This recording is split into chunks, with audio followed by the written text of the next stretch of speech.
Amém. Glória a Deus, meus irmãos.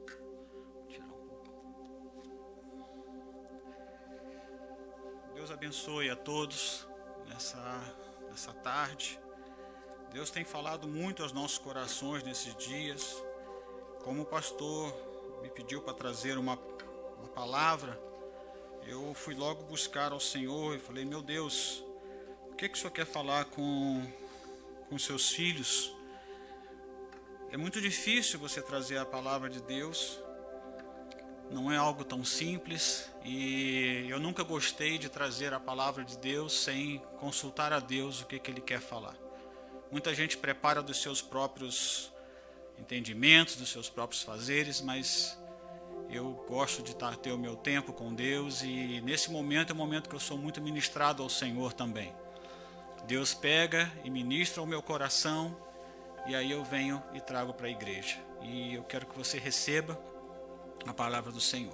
Eu quero orar. Senhor, muito obrigado por esse momento, pela oportunidade de trazer a Tua palavra na Tua casa, Senhor.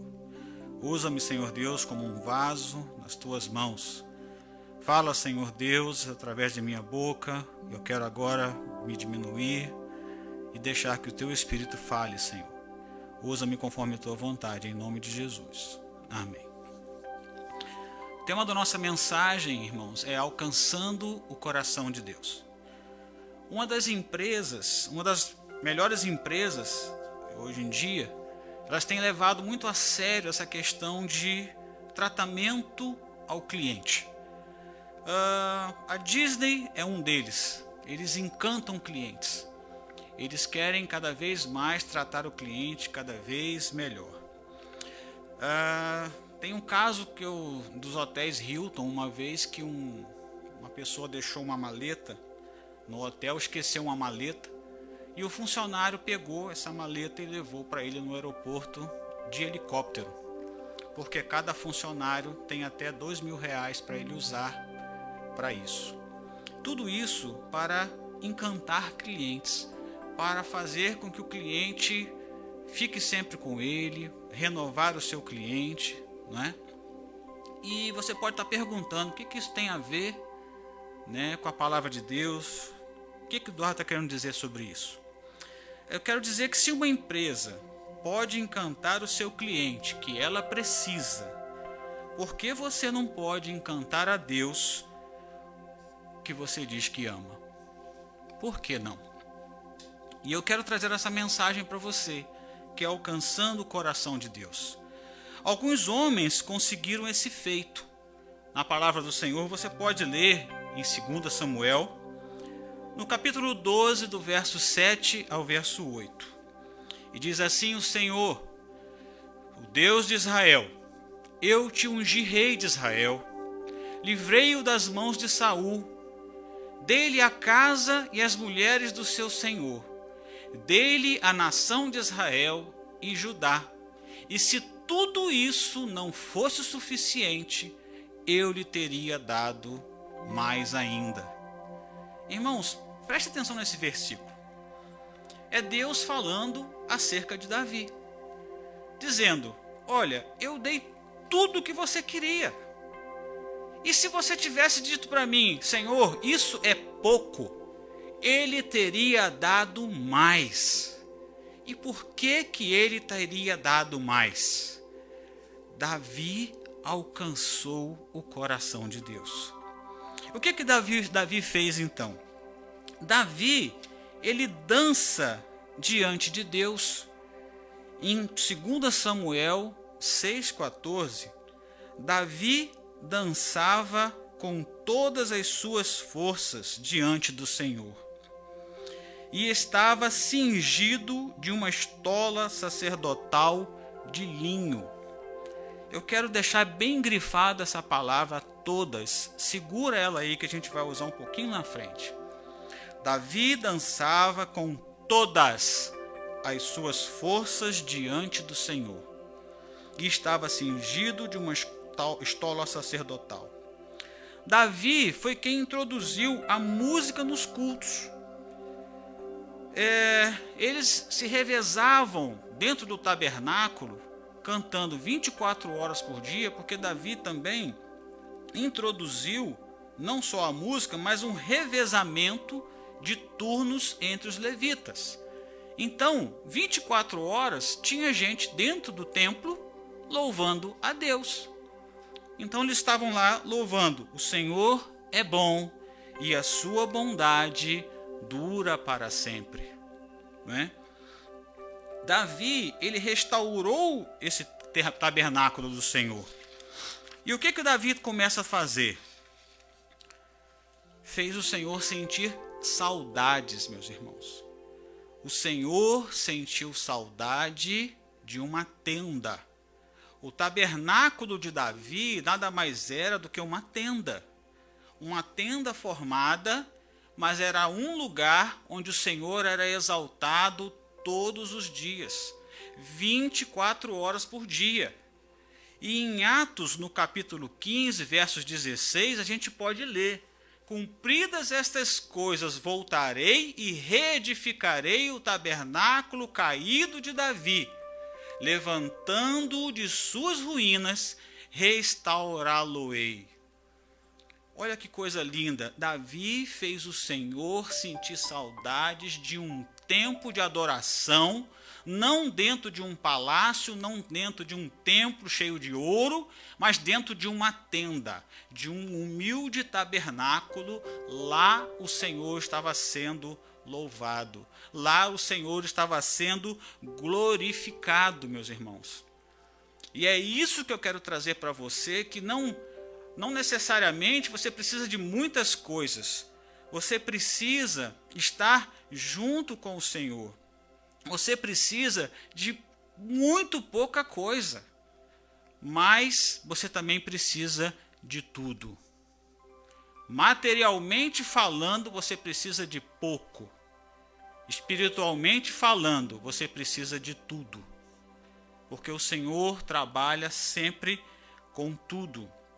Eu vou dar um exemplo.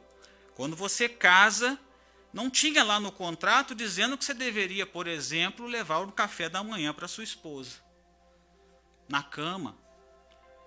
Não estava no contrato de casamento que o marido cozinhasse e fizesse o almoço. Isso não estava no contrato. Mas por que a gente faz isso? Por que a gente agrada a pessoa amada? Não é? Porque nós amamos a pessoa. E por que não agradarmos a Deus também? Irmãos, muitos casamentos estão acabando porque não estamos agradando o nosso cônjuge. Como você quer agradar a Deus se você não consegue agradar a pessoa com quem você divide a sua vida? Comece por aqui. Comece pelas pessoas que estão ao seu redor. Mas não esqueça, Deus também quer a sua adoração. E eu falo isso porque muita gente começa a querer agradar a Deus e esquece dos que estão do lado. Muitos casamentos, irmãos, estão sofrendo. Por quê? Porque nós não estamos agradando. Eu sei o que você pode estar falando. Eu não quero dizer aqui que isso é barganha. Eu não estou barganhando. Eu não estou fazendo algo para receber em troca, mas é algo natural. O apóstolo Paulo fala isso em Gálatas 6:7, quando ele fala que tudo que a gente planta, a gente colhe. O que eu estou falando é isso: se você está plantando amor, você está colhendo amor. Se você planta ódio, você está colhendo ódio. Não tem como você plantar e não colher. Então, eu quero trazer a você um entendimento do que isso significa na sua vida, na vida do seu casamento, na sua vida com Deus.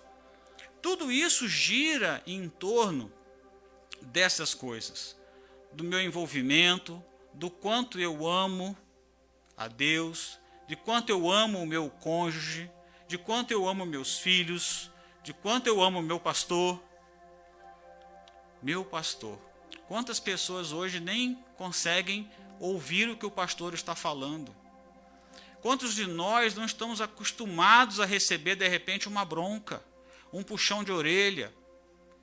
Irmãos, a palavra de Deus diz que nós corrigimos, que Ele nos corrige porque Ele nos ama. E o nosso pastor às vezes quer nos corrigir e fica medindo palavras para não nos magoar. E nós às vezes saímos, com a nossa cabeça esquentada, não aceitamos correções, não aceitamos aquilo que Deus tem para nós. Porque se Deus colocou um pastor sobre nossas vidas, nós temos que, no mínimo, ouvir o que ele tem a dizer. Porque ele é o homem que Deus colocou sobre a nossa vida para nos ajudar, para estar conosco, para nos orientar. E talvez você esteja aí em casa dizendo: poxa, irmão Eduardo, mas eu semeio para Deus. Sim, eu semeio. Mas eu pergunto a você se é a semente que Deus espera. Imagine você que você fez um banquete na sua casa e fez aquela picanha gostosa, caprichada, preparou aquele almoço, aquela refeição e convidou uma pessoa para ir na sua casa. Quando ela chegou, ela fala para você que ela é vegetariana. Adiantou o banquete que você fez? Você fez com carinho, você fez com amor, você se empenhou, mas não era a comida que essa pessoa vai comer. Então, mesmo que você tenha se preparado, mesmo que você tenha feito tudo, a semente que você fez, a semente que você plantou, não é aquela que a pessoa estava esperando. O banquete não era aquele. E a mesma coisa é a semente que você precisa semear na sua vida espiritual. E eu pergunto para você, o que você tem semeado para Deus? Não adianta você fazer a semente que você quer. E nós temos muito disso, meus irmãos. Muitas vezes, a semente que nós estamos semeando é uma semente que é conveniente para nós, mas não é a semente que Deus espera de nós. Nós estamos acostumados a dar aquilo que dá menos trabalho, que gera menos desconforto para nós. Mas Deus, Ele quer um tipo de semente, um tipo de adoração. Ele talvez não esteja querendo aquilo que você está oferecendo para Ele, mas Ele quer mais. O nosso Deus, irmãos, Ele quer exclusividade.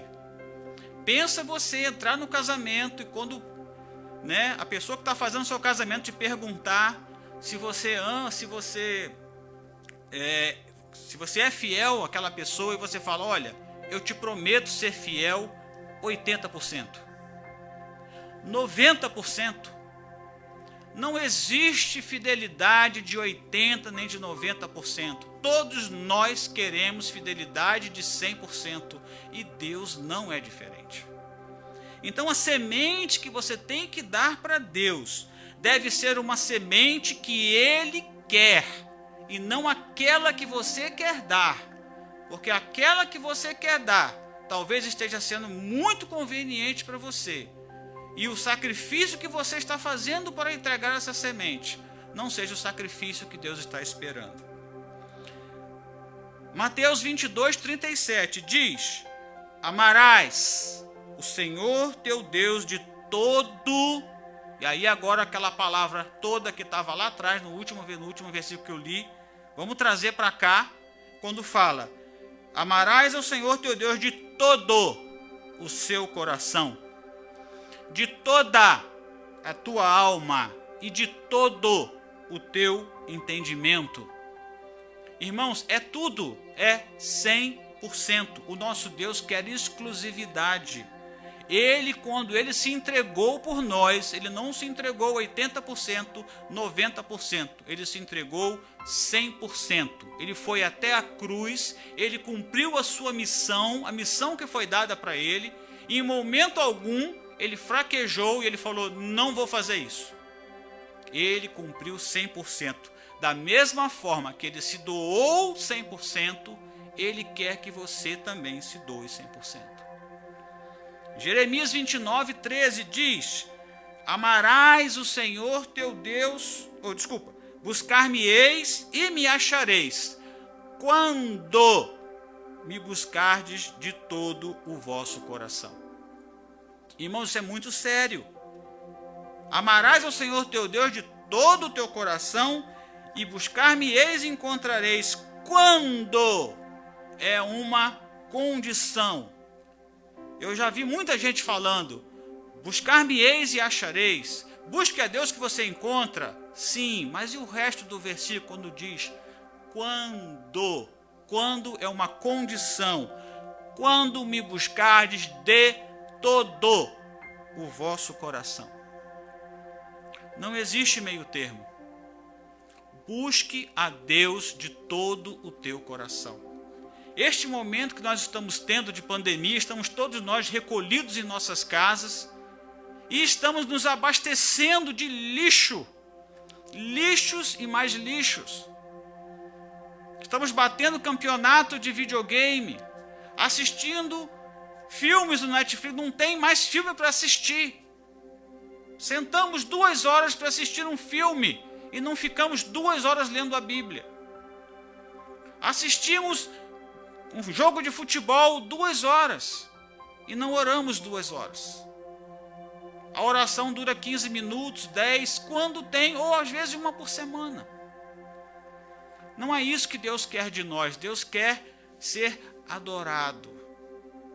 Ele nos quer todo, nos quer por inteiro, Ele nos quer 100%. Quando Jesus espanta os comerciantes lá do templo, Ele faz isso porque não era o sacrifício que Ele queria. Você imagina no pátio do templo, quando as pessoas vêm fazer o sacrifício, o que Deus queria? Separe um cordeiro, o melhor, cuide dele, alimente ele, deixe ele ficar gordinho. No momento de trazer para o sacrifício, você traz com a sua família, você traz o cordeiro para o sacrifício. E muita gente chegava no templo sem o cordeiro, não tinha preparado. E chegava lá no templo e falou, bom, eu não trouxe nada. O que eu vou fazer? Eu vou comprar um aqui. E aí, quem tinha dinheiro comprava um cordeiro mais bonito, um cordeiro meia boca, uma pomba, o que tinha no templo. Sabe, um rebanhozinho lá, pegava um bichinho e ia lá para fazer o sacrifício. Não era isso que Deus queria. Deus queria o melhor. Ele quer o melhor. Da mesma forma como Ele se entregou 100%, Ele quer de você 100%. Amém, meus irmãos?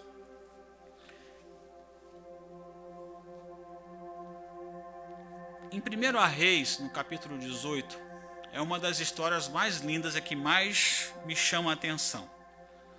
Que é quando Elias faz aquele sacrifício no Monte Carmelo. Né? Ele chama os profetas de Baal, 450 de Baal, 400 de Azera. E ele começa a fazer aquela, não seria guerra, mas seria aquela disputa para quem seria, né? Quem seria o Deus que vai responder com fogo. E é muito interessante que depois que Baal não responde, chegou a vez de Elias. E o que o Elias faz? Elias primeiro restaura o altar. Primeira coisa que Elias faz, restaura o altar. Talvez você também precise restaurar o altar na tua casa. Mas então ele pega 12 pedras e vai separando 12 pedras, relacionando por 12 tribos. Depois ele pega um cordeiro. Depois ele pega um cordeiro. E ele pega aquele cordeiro para o sacrifício. Irmão, se você ler antes um pouquinho, você vai ver que Israel estava 3 anos e meio sem água, sem chuva. Você pensa no cordeiro como é que era.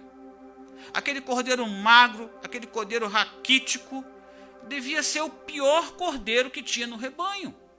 E devia estar lá no monte lá. Alguém carregou, tinha um cordeiro lá, ele pegou um cordeiro que tinha lá e ofereceu de sacrifício. Mas antes, ele pega 12 cântaros de água e joga sobre o holocausto.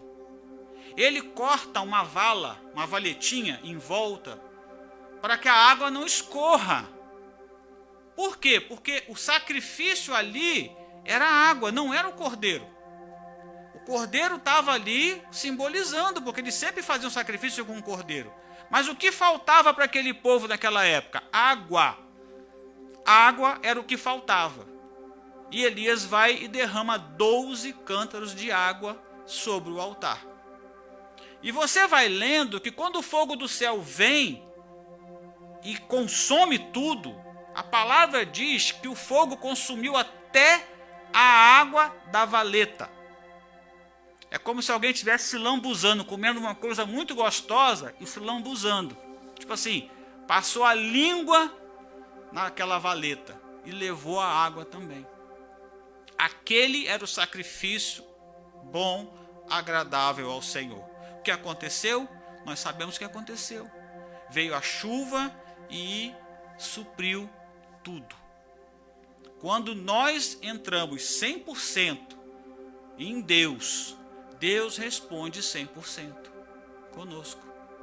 E muitas vezes nós passamos por dificuldades, passamos por complicações na nossa vida, porque nós não estamos ligados 100% ao Senhor.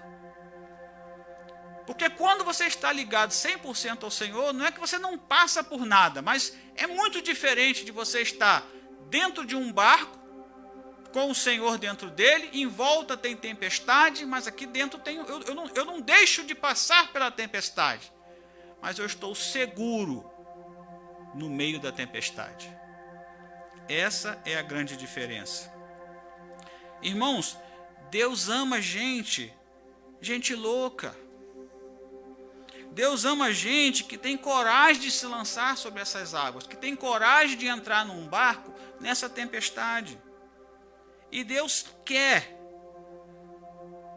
que você seja louco. Deus quer que você ore pelas pessoas. Deus quer que você imponha mãos sobre enfermos. E onde está essa nossa loucura de hoje em dia? Tudo isso são coisas que agradam a Deus. Porque é uma pessoa que está falando o seguinte: olha, eu ponho a mão no fogo pelo Senhor. Eu boto a minha mão no fogo pelo Deus que eu sirvo. E é isso que encanta o coração de Deus também. Esse cara está se fazendo de ridículo. E hoje em dia o que mais se fala, o que mais se pensa é isso: eu vou ser ridículo. Ele não foi ridículo quando ele estava nu numa cruz. Sim, ele estava nu. É só você ler a palavra.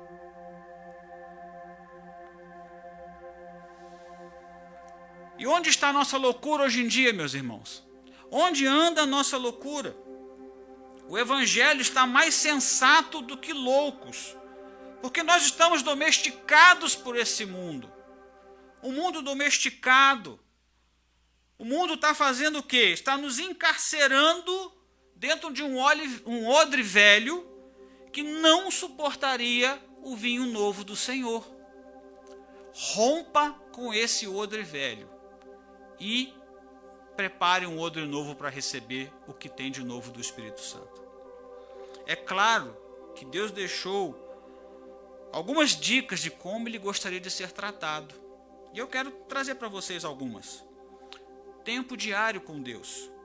Você pode ver que as visitas em Adão era toda a tarde. No entardecer, o Senhor vinha para conversar com Adão, bater papo, conversar. E é isso que ele quer conosco. O maná no deserto, quando o povo estava no deserto, Deus enviava maná para eles todos os dias e tinha que ser de manhã, antes do sol nascer. Tinha comida para eles comerem. Tinha que acordar cedinho e tinha que ir lá buscar o maná. A primeira coisa do dia era pegar o maná que Deus deu, ou seja, ter o meu primeiro encontro, meu primeiro contato com Deus, indo lá e pegando o maná. Por que o maná não era entregue à noite? Não é no final do dia, eu trabalho, chega no final do dia, vou lá pegar o meu maná para amanhã, porque ele quer ser o primeiro. Deus quer ser o primeiro. A oração do Pai Nosso também, o pão de cada dia nos dá hoje. Ninguém ora à tarde pedindo o pão de hoje, à tarde você já está morrendo de fome. Então o melhor horário para você buscar a Deus é de manhã. Acorde mais cedo, meia hora. Comece com 15 minutos, Não tem problema, mas não faça nada sem ter o seu tempo com Deus. Ah, é a hora de menino na escola, não sei o quê. Acorde mais cedo, 15 minutinhos, 30 minutinhos. Daqui a pouco você vai ver que é pouco tempo, você vai querer ficar mais tempo. Sim, porque o Espírito Santo vai estar ali, vai estar vindo, vai estar trabalhando na sua vida. E você vai começar a ver que 15 minutos é pouco para tudo aquilo que Deus tem para você. Você vai falar, eu preciso acordar meia hora mais cedo, porque esse momento está tão gostoso que eu quero ficar mais tempo, então eu tenho que acordar mais cedo. E o mais legal de tudo é que você não vai ficar cansado. Deus vai estar renovando as suas forças, mas naquele momento vai ser prazeroso. Você vai dormir pensando no momento de manhã, naquele momento com Deus de manhã. Irmão, você já reparou que também não existe um mandamento chamado jejuai? Não existe um mandamento chamado jejuai. Mas em Marcos 12, 18 diz, quando o noivo for tirado, jejuarão. Então é algo que Deus deixou para nós, né? O louvor, você canta, você dança, eu não sei. Coloca um louvor rodando no dia, na sua casa, deixa um louvor rolando o dia inteiro lá. Deixa pessoas cantando dentro da sua casa. Deixa o dia inteiro. Por que não? Deixa o Senhor sendo adorado na sua casa. E a desculpa mais descabida que eu tenho ouvido de muita gente, eu mesmo já caí nesse, que foi pedir mais tempo para Deus, para Ele. E eu via muita gente orando, Senhor, eu queria mais tempo. Eu queria mais tempo para o Senhor. Né? E eu também caí nessa besteira de falar, Senhor, se eu tivesse mais tempo para o Senhor. E um dia Deus falou comigo, olha, você precisa de mais tempo. Sabe por que você precisa de mais tempo? Porque eu fico por último. E sempre falta tempo para quem fica por último. Quando Deus é colocado em primeiro lugar, nunca vai faltar tempo para Ele. E outra, não vai faltar tempo para as outras coisas. Porque Deus foi colocado em primeiro lugar. Geralmente é isso, meu irmão. Quem fica por último é que fica faltando tempo. E nós temos tempo para muitas coisas, como eu já falei. Para filme, para futebol, para videogame. Estamos entupindo nossas casas de coisas que roubam o nosso precioso tempo com Deus. O tempo que você pode estar sentado ensinando os seus filhos. Às vezes a gente ensina os nossos filhos apenas eles olhando a gente. Eu tenho na minha casa um walk-in closet e minha filha às vezes sabe que eu estou lá. Ela abre a porta, ela vê lá eu estou orando, às vezes ela já sabe, ela não me incomoda. E teve um dia que ela quis ficar comigo orando lá. Então muitas das vezes a gente prega para os nossos filhos, com eles vendo as nossas atitudes. Não deixe isso passar. O pastor Luiz Hermínio, em uma das suas pregações, declara que essa geração é a pior geração de crentes que ele já viu. E é isso mesmo que nós queremos? Foi para isso que nós fomos chamados? Não, nós somos chamados para adorar a Deus, irmão. Quando o anjo do Senhor chega para Gideão, em Juízes, no capítulo 6, ele diz o seguinte, o Senhor é contigo, homem valente. E Gideão imediatamente responde assim, se o Senhor é conosco, por que tudo isso nos sobreveio? Por que eu estou passando por tudo isso? O que é feito? O que aconteceu com todas as suas maravilhas que os nossos pais nos contaram e nos disseram? Não fez o Senhor nos subir do Egito? Porém agora o Senhor nos desamparou e nos deu nas mãos dos midianitas. Então Gideão está reclamando. Falei, olha, eu sou homem valente, o Senhor é comigo? Como assim? Por que nós estamos vivendo tudo isso? O que está acontecendo?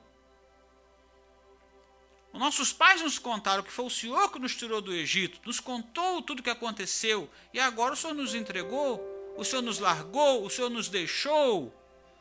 Juízes capítulo 6, mas se você for ler um pouco mais na frente, você descobre que o altar precisava ser restaurado, como foi restaurado lá em 1 Reis. Por que tinha que ser restaurado? O pai de Gideão, o sacerdote, tinha um altar na sua casa dedicado para Baal. No meio da aldeia, da vila deles, tinha um poste ídolo dedicado a Baal. E nesse momento, a gente descobre por que tudo isso sobreveio. Porque eles disseram, dá licença, nós não queremos o Senhor aqui, nós estamos adorando outro Deus. Como eu te falei, Deus quer exclusividade, Ele não divide com ninguém. Ele é exclusivo e nós temos que ser exclusivos. Então a primeira coisa que Gideão teve que fazer foi destruir aquilo tudo. Primeiro houve uma restauração. A partir do momento que houve aquela restauração, Gideão ganhou uma batalha com 300 homens. 300 homens apenas. Livrou todo o seu povo, porque ele resolveu se entregar 100% a Deus. E eu convido você a fazer a mesma coisa. Muitos de nós, irmãos, às vezes temos na nossa casa verdadeiras bibliotecas, livro de tudo que é jeito. Lemos sobre vários assuntos, a maioria é livro de autoajuda. E nós lemos pouco a nossa Bíblia. Não estou dizendo que é ruim você ler outros livros, não, mas você não pode se alimentar só disso. Quando você lê um livro, você está lendo a visão de um autor, a interpretação de um autor. Você está entendendo que aquela experiência daquele autor, ele está te contando a experiência dele, mas você precisa ter as suas próprias. E nós estamos vivendo, né, com as experiências dos outros.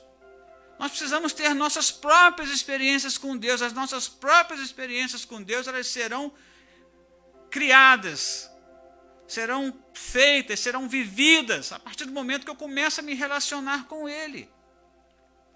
E isso é muito sério.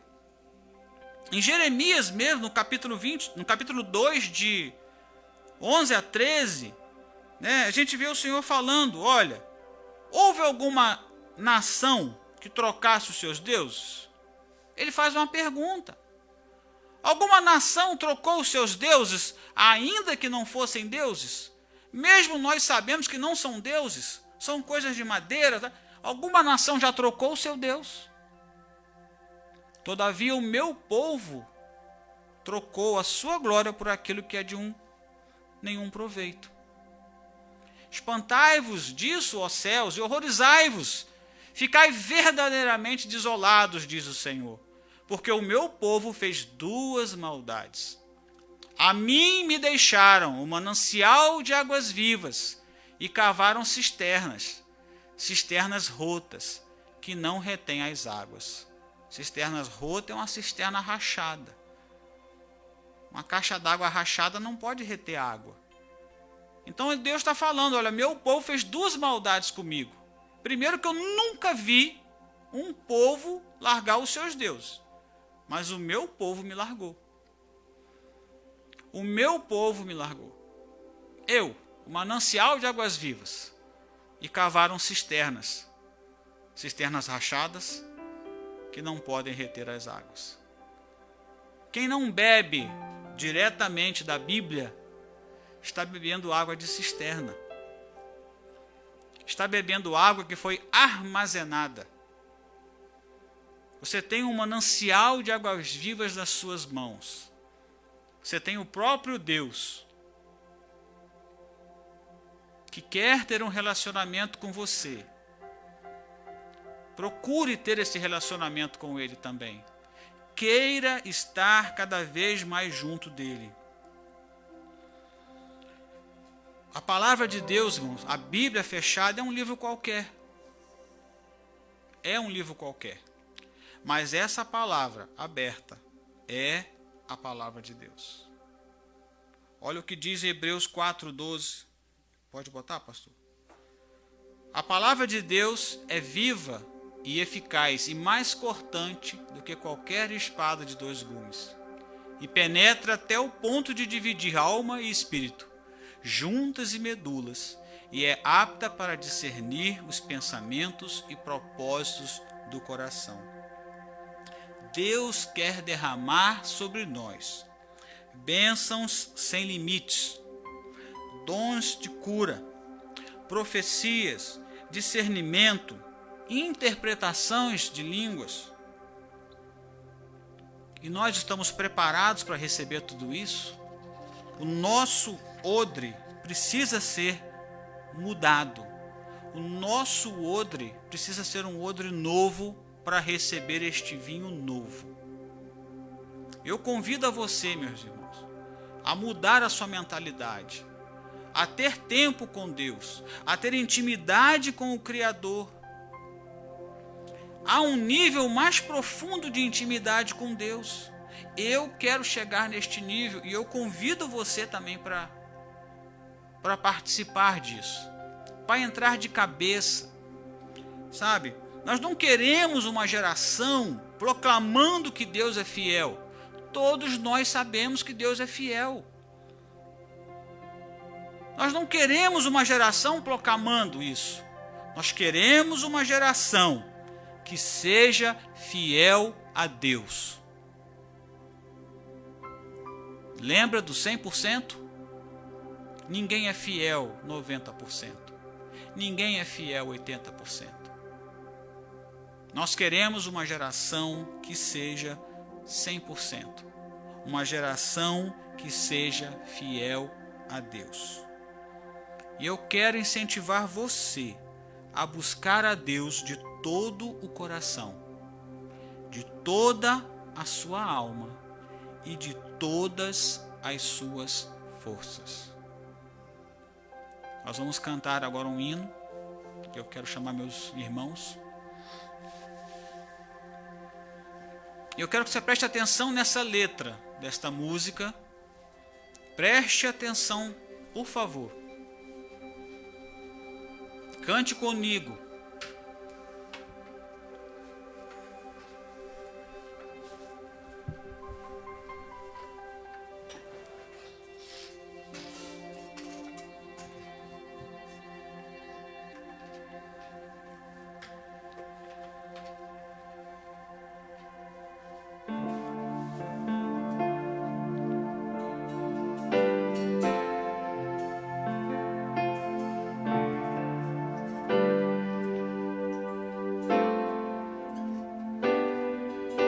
Render a ti adoração e derramar meu ser. É o que meu coração deseja toda manhã. Te imaginar é me inspirar pra te dizer que estou apaixonado cada vez mais por ti. Senhor, tu és incomparável, teu nome é maravilhoso.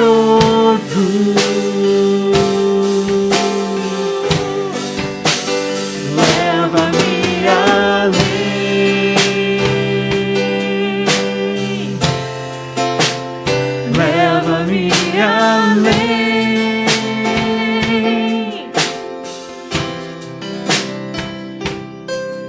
a um nível mais profundo. Intimidade contigo, ó Senhor.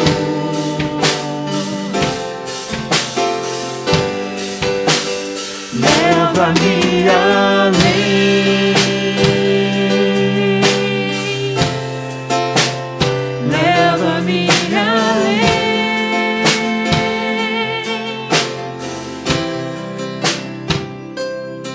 que a minha vida flua mais da tua unção, mais do teu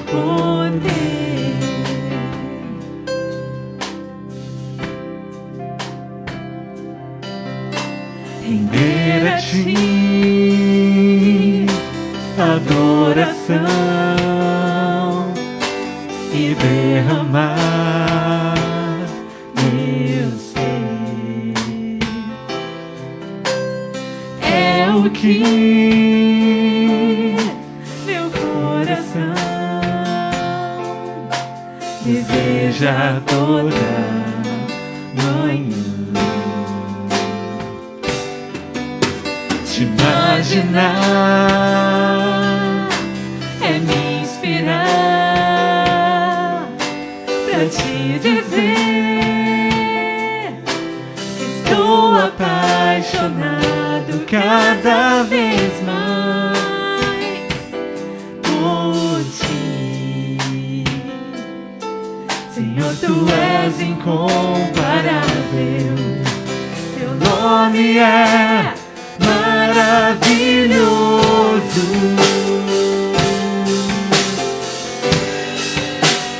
Leva-me além,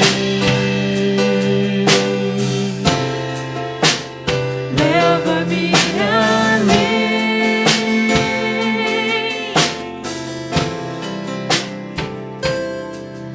a um nível mais profundo, intimidade contigo, ó Senhor.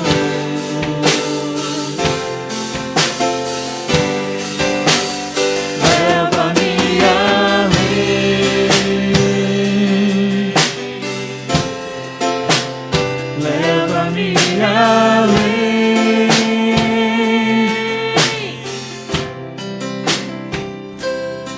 que a minha vida flua mais da tua unção, mais do teu poder,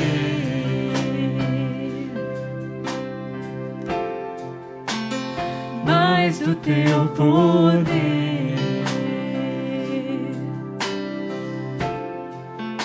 Amém. Glória a Do Deus. teu poder. Irmãos, que Deus abençoe a sua vida. Encare essa mensagem como vinda do coração do Senhor, algo que Ele quer de você. De maneira alguma eu vim aqui apontar o dedo para ninguém. Muito pelo contrário, eu vim dizer para você que Deus quer mais. Deus quer mais para Ele. Amém? Eu quero chamar aqui o pastor Marcelo. Eu vou botar minha máscara.